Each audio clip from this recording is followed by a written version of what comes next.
কিন্তু বৌরানী যে কাউকে কিছু না বলে এভাবে বেরিয়ে গেল কেন? আমরা সবাই যখন জল মিষ্টি খাচ্ছিলাম তখনই হয়তো বেরিয়েছে। ও জানতো ওকে একলা আমরা কেউ যেতে দেবো না, তাই জিজ্ঞেস করে। নিয়ে দেখেছেন উপাস কাপাস করে আছিস, শরীরটা দুর্বল, বড়রা যদি তোকে মানা করে বেরোতে তাহলে কি আর খারাপ হচ্ছে? মেয়েটার না গড়ামি গেল না। না মিসেস গোস্বামী, আমি আপনার সঙ্গে একমত হতে পারছি না। আমরা সবাই এখানে অনুষ্ঠানে মেতে আছি, হই হই করছি, নিজেদের স্বামীর হাতে জল খাচ্ছি। ওরও তো ইচ্ছে করে। ও কতক্ষণ ধরে অপেক্ষা করছিল সার্থকীর জন্য, তাই দেরি দেখে হয়তো নিজে দেরি হচ্ছে দেখে একেবারে জলের বোতল নিয়ে দাদাভাইয়ের সঙ্গে দেখা করতে চলে গেল। আরে দাদাভাই কি রাস্তার মাঝখানে কারবা চৌধুরীর মতো ভাঙবে নাকি?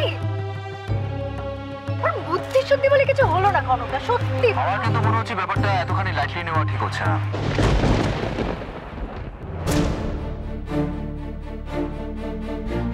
বৌরানী যেরকম মেয়ে, তাতে কাউকে কিছু না জানি এভাবে তো বেরিয়ে যেতে পারে না। বিশেষ কোনো কারণ ছাড়া এভাবে হয়তো বৌরানী বেরোবে না। এক্স্যাক্টলি, আমারও একই কথা মনে হচ্ছে। কোনো বিপদ হলো না তো বৌরানীর? এরকম অরক্ষণের কথা বলবে না তো, এমনিতেই ভয় করছে। দাদা, আমি কি লোকাল পুলিশকে ইনফর্ম করবো?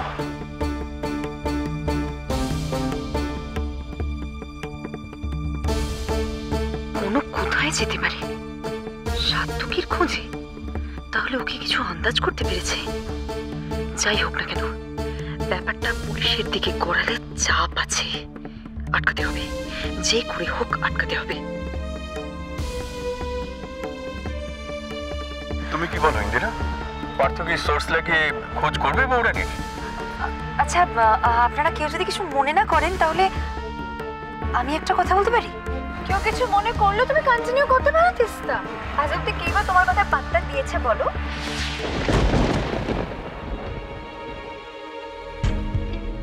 না, আমার কি মনে হচ্ছে জানেন, আমার মনে হচ্ছে কনক বোধ হয় লুকিয়ে লুকিয়ে সার্থকীর সাথে দেখা করতে গেছে।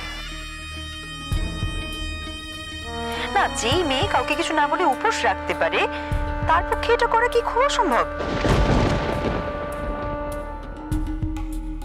তাই বলে কি আমরা হাত পা গুটিয়ে বসে থাকবো নাকি? আরে বাবা, দাদা ভাইয়ের সাথে দেখা করতে যাবে ঠিক আছে, আমাদের অন্তত একবার জানিয়ে যেতে পারতো। আমরা কি আটকাতাম বৌরানীকে? এমন ভাব করছে যেন কিচ্ছু জানে না, কিন্তু আমি কিছু বলতেও তো পারবো না।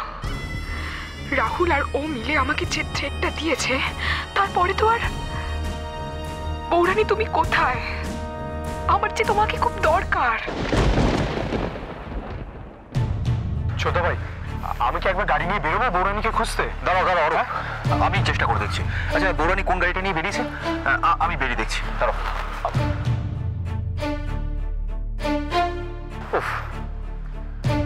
দাদা ভাই সেই এক স্বভাব, ফোনটাকে নিশ্চয়ই মিটিং এ সাইলেন্ট করে রেখেছে।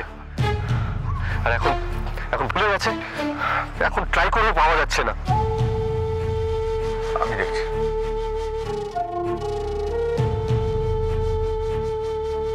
আগে কনকের সঙ্গে কথা বলাটা জরুরি। আমাকে জানতেই হবে ও কোথায়।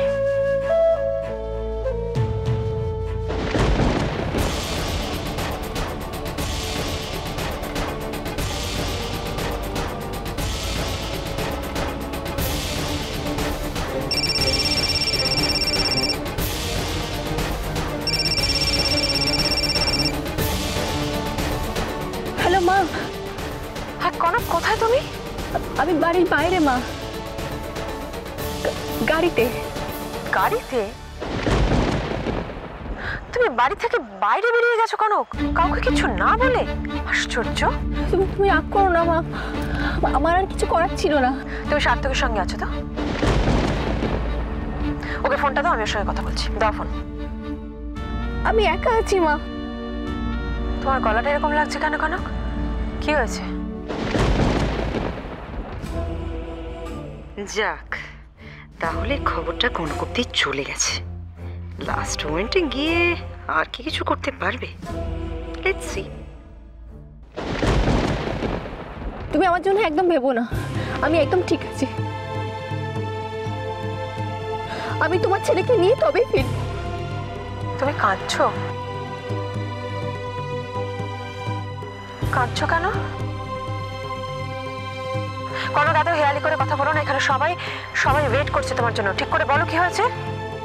মায়ের সামনে নিশ্চয়ই এখন বাড়ির সবাই আছে। আমি যদি এখন মাকে সব কথা বলি তাহলে বাড়ির সবাই চিন্তা করবে। সবাই সারাদিন উপোস করে আছে, খাওয়া দাওয়া কিচ্ছু করেনি। মা নিজেও তো কিছু মুখে তোলেনি। এত বড় একটা কথা মাকে কি করে বলবো আমি? কনক চুপ করে থেকো না, চুপ করে থেকো না, বলো তুমি কোথায় আছো। তোমার সঙ্গে সার্থকের কথা হয়েছে ফোনে? মানে এখানে অভ্রকে অনেকবার ফোন করছে, ধরছে না, আমি তাই জিজ্ঞেস করছি কথা হয়েছে ওর সঙ্গে? কনক চুপ করে আছো কেন? কি হয়েছে, কি হয়েছে আমাকে খুলে বলো।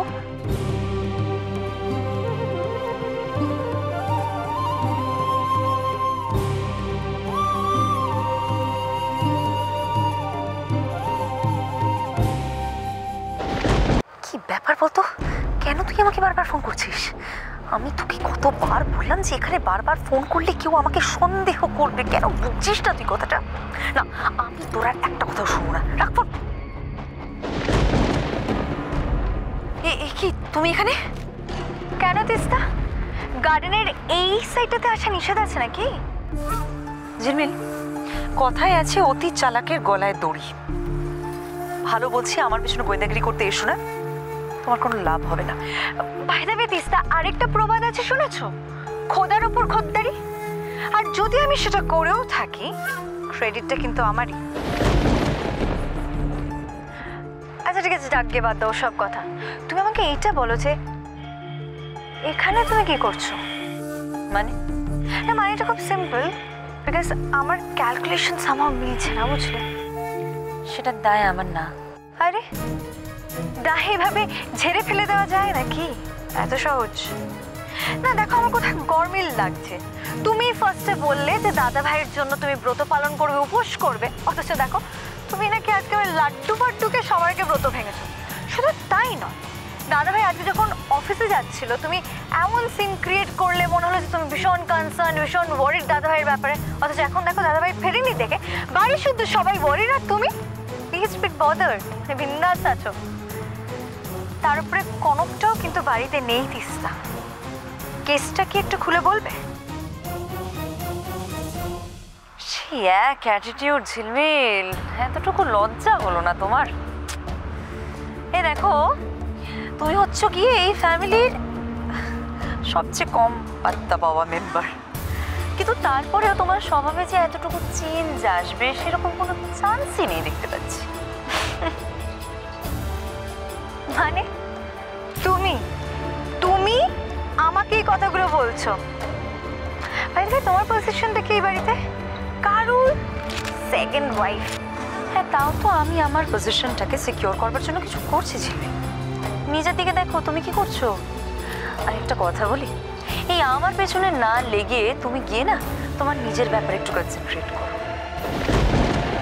বলে যাও না ঝিলমিল, তুমি না কেউটের গর্তে হাত গলিয়েছো। একটা বেচা আর ছবো অগ্রা নিজের ভালো চাও তো তুমি? হোয়াট? ভেরি সিম্পল, নিজের চরকায় তেল দাও।